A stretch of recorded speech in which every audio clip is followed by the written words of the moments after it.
નમસ્તે વિદ્યાર્થી મિત્રો, welcome to home tuition classes. આજે આપણે રોજબરોજ વપરાતા કેટલાક આજ્ઞાર્થ વાક્યો અને સૂચન તેમજ માર્ગદર્શન સૂચવતા વાક્યો વિશે અભ્યાસ કરીશું।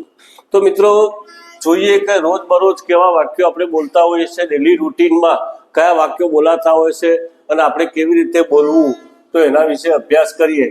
પહેલું વાક્ય છે કે તમારા માતા પિતાને પ્રેમ કરો। તમારા માતા પિતાને પ્રેમ કરો, તો આપણે એવું બોલી શકીએ કે ભાઈ લવ your parents, love your parents. બીજું જોઈએ તો વડીલોને માન આપો, વડીલોને માન આપો, તો અહીંયા આપી છે કે ભાઈ રિસ્પેક્ટ એલ્ડર્સ, રિસ્પેક્ટ એલ્ડર્સ। નમ્રતાપૂર્વક બોલો તો સ્પીક પોલાઇટલી, સ્પીક પોલાઇટલી। ભગવાનમાં શ્રદ્ધા રાખો તો શું છે ભાઈ હેવ ફેથ ઇન ગોડ।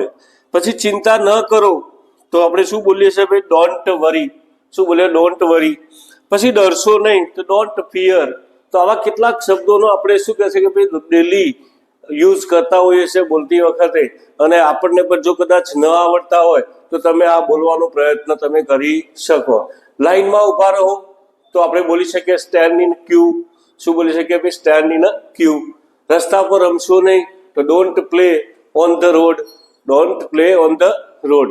પછી મિત્રો કેટલાક વાક્યો એવા છે કે આપણે ઘણી વખત કોઈને પ્રશ્નો પૂછતા હોય, સામાન્ય રીતે રોજબરોજ કેવા પ્રશ્નો પૂછી શકીએ, તો એવા પ્રશ્નો અહીંયા પણ મેં તમને બતાવેલા છે કે ભાઈ માફ કરશો, તમારું નામ શું છે? તો excuse me what's your name, આવું પૂછી શકાય। તમારા પિતાનું નામ શું છે? તો વોટ્સ યોર ફાધર નેમ। તમારી માતાનું નામ શું છે? તો વોટ્સ યોર મધર નેમ, આવું આપણે બોલી શકીએ। તમારી અટક શું છે? તો વોટ્સ યોર સરનેમ, આપણું આવું બોલી શકાય। તમારી ઉંમર શું છે? તો હાઉ ઓલ્ડ યુ આર।